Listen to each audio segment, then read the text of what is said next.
పశ్చిమ గోదావరి జిల్లా తణుకులో కాపు ఆత్మీయ సమావేశం జరిగింది. కాపు రిజర్వేషన్ పోరాట సమితి, కాపు రాజ్యాధికార పోరాట సమితి ఆధ్వర్యంలో కాపు ఆత్మీయ సమావేశాన్ని నిర్వహించారు.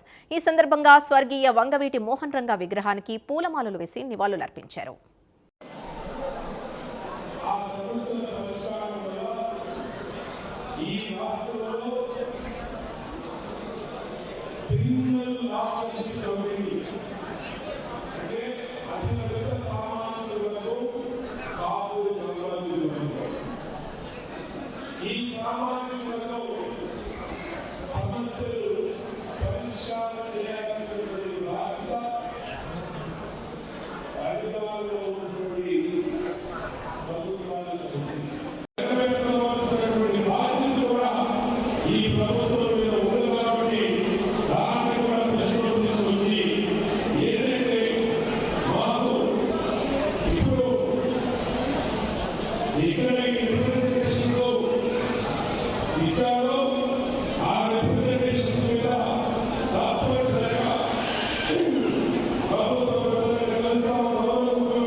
ఆంధ్రప్రదేశ్ అభివృద్ధిలో కావచ్చు, ఆంధ్రప్రదేశ్ రాష్ట్రానికి సంబంధించిన అన్ని రంగాలు, అన్ని అంశాల్లో వృత్తుల పరంగా తీసుకుంటే కానీ, మరో రకంగా తీసుకున్నా, రాజకీయంగా తీసుకున్నా, సంఖ్యాపరంగా తీసుకున్నా, పారిశ్రామిక పరంగా తీసుకున్నా, బీసీల పాత్ర, కాపుల పాత్ర ఎంత ప్రాముఖ్యమో మనకు తెలుసు.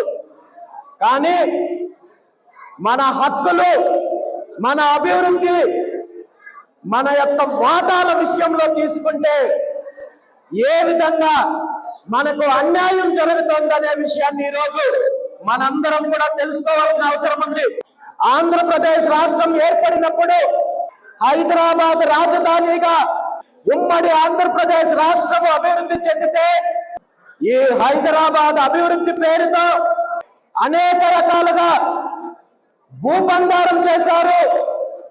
వేల ఎకరాల భూములు అధికారంలో ఉన్న వాళ్ళ యొక్క సామాజిక వర్గాలకు అప్పనంగా కట్టబెట్టే ప్రయత్నం జరిగింది. అది ఫిలిం సిటీల పేరుతో కావచ్చు, అదే విధంగా ఇన్ఫ్రా డెవలప్మెంట్ పేరుతో కావచ్చు, హోటల్స్ పేరుతో కావచ్చు, కంపెనీల పేరుతో కావచ్చు, ఫార్మా కంపెనీల పేరుతో చెప్పి కావచ్చు, అనేక రకాలుగా అధికారంలో ఉన్న వాళ్ళ యొక్క సామాజిక వర్గాలకు వేల ఎకరాలు కట్టబెట్టారు. కానీ ఆ భాగస్వామ్యము, అందులో యొక్క ఆ కేటాయింపుల్లో బీసీల యొక్క భాగస్వామ్యం కానీ, కాపుల యొక్క భాగస్వామ్యం కానీ శూన్యం అనే విషయాన్ని మనం గుర్తించాలి. ఈ రోజు హైదరాబాద్ నడిబొడ్డులో ఉంటున్న వేల ఎకరాల ఫిలిం సిటీలు మనం తీసుకుంటే, సినిమా ఇండస్ట్రీ అభివృద్ధికి కృషి చేసిన వాళ్ళలో మొట్టమొదటి స్థానము పెద్దలు స్వర్గీయ దాసరి నారాయణరావు గారు అనే విషయాన్ని మనం గుర్తించాలి.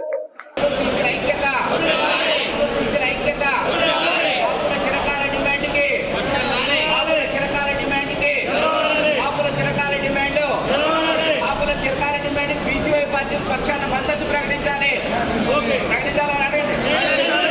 ఆపుల డిమాండ్ బీసీవై పార్టీ పక్షాన మద్దతు ప్రకటించాలి. చిరకాల డిమాండ్ బీసీవై పార్టీ పక్షాన మద్దతు ప్రకటించాలి. ప్రభుత్వం దృష్టికి సమస్యను వాండా ఉమా గారు తీసుకెళ్లాలి. వాండా ఉమా గారి నాయకత్వంలో ప్రభుత్వం దృష్టికి సమస్యను తీసుకెళ్లాలి. బీసీ కాపు దళిత ఐక్యత వర్ధిల్లాలి. బీసీ కాపు దళిత ఐక్యత వర్ధిల్లాలి. బీసీ దళితుల ఐక్యత, అణగారిన వర్గాల ఐక్యత, అణగారిన వర్గాల ఐక్యత, అణగారిన వర్గాల ఐక్యత. స్వర్గీయ వంగవీటి మోహన్ రంగా గారి ఆశయాలు కొనసాగిద్దాం. స్వర్గీయ వంగవీటి మోహన్ రంగా గారి ఆశయాలు, స్వర్గీయ వంగవీటి మోహన్ రంగా గారి ఆశయాలు. కాపు బీసీ ఐక్యత, కాపు బీసీ ఐక్యత. నా పేరు గుడిసేవ వీరస్వామి నాయుడు. నేను ఈ కాపు సంఘంలో ఒక కీలకమైన పాత్ర పోషించాలనే ఉద్దేశంలో ఏం రాలేదు ఇక్కడికి. కాపులకు అన్యాయం అనేది జరుగుతుంది, దాన్ని ఒక్కసారి మన ప్రజలందరికీ తెలియజేయడానికి నేను ఇక వేదిక చేసుకోవడానికి నేను ఇక్కడికి రావడం జరిగింది.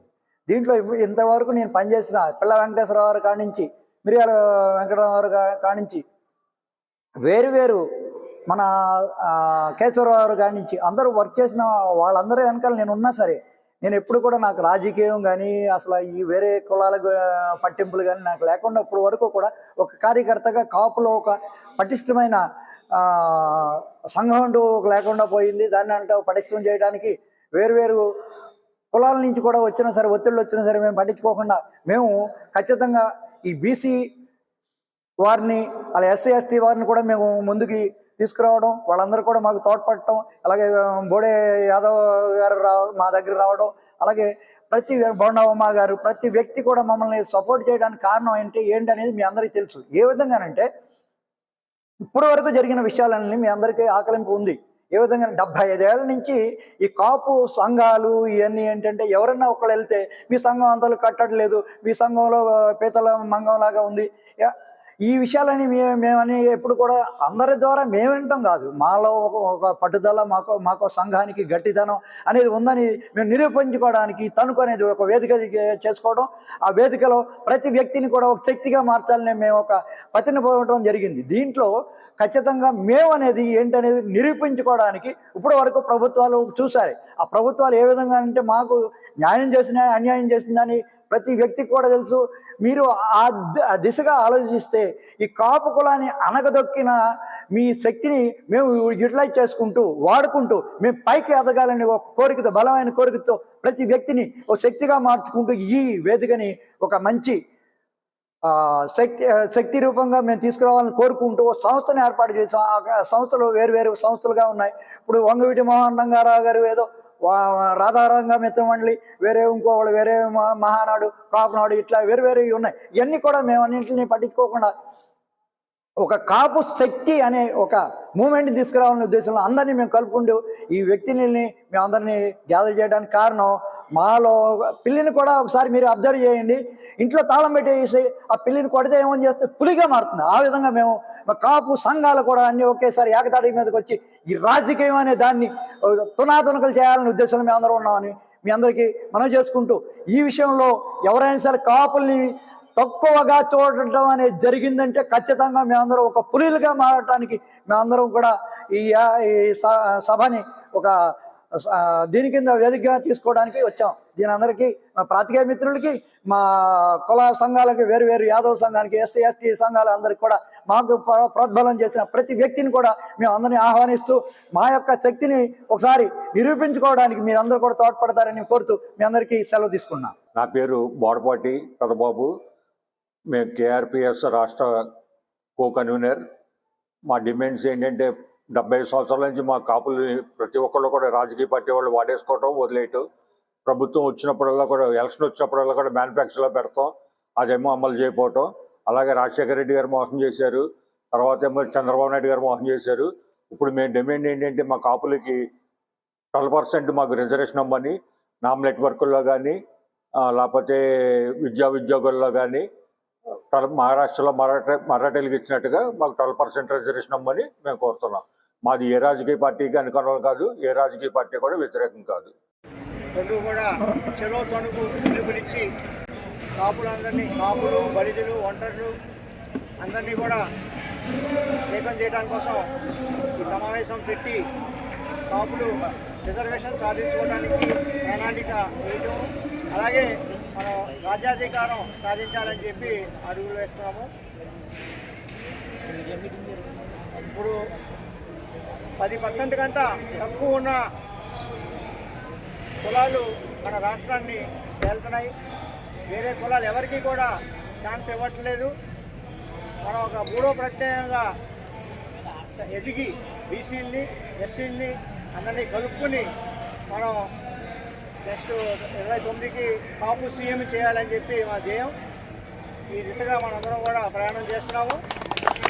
ఏ పార్టీ అయితే కాపుని బీసీ చేస్తానని చెప్పి ప్రకటిస్తారో మేము వాళ్ళకి సపోర్ట్ చేస్తాం. ఒకవేళ ఎవరు కూడా కాపు సీఎంని చేసి ముందుకు రాకపోతే అప్పుడు మేమే ఒక కాపుని సీఎం చేసి ప్రణాళికతోటి ముందుకెళ్ళి బీసీని ఎస్సీని కలుపుకుంటాం. ఎందుకంటే మనం రిజర్వేషన్ సాధించాలంటే మనకి ముందు అధికారం రావాలి. మనకి అధికారం వచ్చిన తర్వాత మనము అప్పుడు రిజర్వేషన్ ఇచ్చుకుంటాం. అందుకని ముందు మనం అధికారం సాధించాలి, రాజ్యాధికారం రావాలి. జై కాపు. అందరికీ నమస్కారం. ఈ రోజున కాపు తెలగ బలిజ ఒంటరి కులాల ఆత్మీయ సమావేశం తణుకులో భారీ ఎత్తున పెట్టడం జరిగింది. ఈ సమావేశానికి రాష్ట్ర నలుమూల నుంచి అనేక మంది కాపు పెద్దలు, అలాగే బీసీ సామాజిక వర్గ నేతలు, ఎస్సీ ఎస్టీలు కూడా పెద్ద ఎత్తున పాల్గొనడం జరిగింది. ఈ సమావేశంలో ఒకటే ఎజెండాగా భవిష్యత్తులో 2029 ఎన్నికల్లో బీసీలు, ఎస్సీ ఎస్టీలు, కాపులు కలిసి ఖచ్చితంగా అధికారాన్ని పంచుకోవాలనే ఉద్దేశంతో ఈ ఆత్మీయ సమావేశం జరిగింది. ఈ ఆత్మీయ సమావేశంలో భాగంగా కొన్ని ఆలోచనలు అయితే మేము చేయడం జరిగింది. అందులో భాగంగా గత 75 సంవత్సరాల నుంచి బీసీలు కానీ, ఎస్సీ ఎస్టీలు కానీ, కాపులు కానీ ముఖ్యమంత్రి అయిన దాఖలాలు లేవు. ఇది ఖచ్చితంగా రాజ్యాధికారం అనేది ఏ రెండు కులాల మధ్య దోబూచులాడుతుందో దాన్ని మూడో వర్గానికి పంచడం కోసమే ఈ మీటింగ్ ఏర్పాటు చేయడం జరిగింది. భవిష్యత్తులో ఏ పార్టీ అయితే కాపులకి బేషరతుగా మద్దతు ఇచ్చి సీఎంగా ప్రకటిస్తుందో ఆ పార్టీకే మేము పూర్తి స్థాయి మద్దతు ప్రకటించాలని మేము కోరుతూ ఉన్నాం. అదేవిధంగా ఈరోజు రాష్ట్రంలో అత్యధిక జనాభా కలిగినటువంటి కాపు తెలగ బలిజ సామాజిక వర్గాలకి గత 75 సంవత్సరాల నుంచి సరైన ప్రాతినిధ్యం ఇవ్వట్లేదు. అలాగే దళితులకి, బీసీలకి కూడా ఇవ్వట్లేదు. కాపులు ఎంతమంది ఉన్నారో దామాషా ప్రాతిపదికన డాక్టర్ బిఆర్ అంబేద్కర్ గారు ఇచ్చినటువంటి రాజ్యాంగం ప్రకారం దామాషా ప్రాతిపదికన కాపులకి 70 స్థానాల్లో ఉండవలసింది పోయి ఈ రోజున అతి కొద్ది స్థానాల్లో ఉంటుంది. మిగతా సామాజిక వర్గాలు పోటీ చేస్తున్నాయి. అలాగే ఈ రోజున కాపులకి 4 మంత్రిత్వ స్థానాల్లో పరిమితం చేశారు. గతంలో కాపులకి 9 మంత్రిత్వ శాఖల్లో పనిచేసినటువంటి కాపు సామాజిక వర్గాన్ని ఈరోజు 4 మంత్రులకి పరిమితం చేశారు. రానున్న రోజుల్లో కాపులకి దామాషా ప్రాతిపదికన ఎంతైతే జనాభా ఉన్నారో అన్ని సీట్లలో పోటీ చేసి కాపులకి ఎవరైతే బేషరతుగా సీఎంగా ప్రకటిస్తారో ఆ పార్టీలు మేము కలుపుకుని ముందుకెళ్ళి పవన్ కళ్యాణ్ గారిని సీఎం చేయడమే అని చెప్పి మా ఆలోచన. పవన్ కళ్యాణ్ గారు సీఎం చేయడం కోసమే మేము పనిచేస్తూ ఉంటాం. 2029లో పవన్ కళ్యాణ్ గారు సీఎం అవడం కోసం మేమంతా సాయశక్తిలో పనిచేస్తాకి విఎంఆర్ఆర్పి సంస్థ పనిచేస్తూ ఉంది. విద్యార్థి మహిళా రైతు రామరాయల సంస్థ మేము ఏర్పాటు చేయడం జరిగింది. ఇది 3వ సమావేశం జరిగింది. కేఆర్పిఎస్ కాపు రిజర్వేషన్ పోరాట సమితి, రాజ్యాధికార పోరాట సమితి, విఎంఆర్ఆర్పి, అలాగే శ్రీకృష్ణదేవరాయ ఉద్యోగ జేఏసీ, అలాగే యాదవ సంఘాలు, అలాగే బీసీ సంఘాల నేతలతో ఈ రోజున ఈ సమావేశం ఏర్పాటు చేయడం జరిగింది.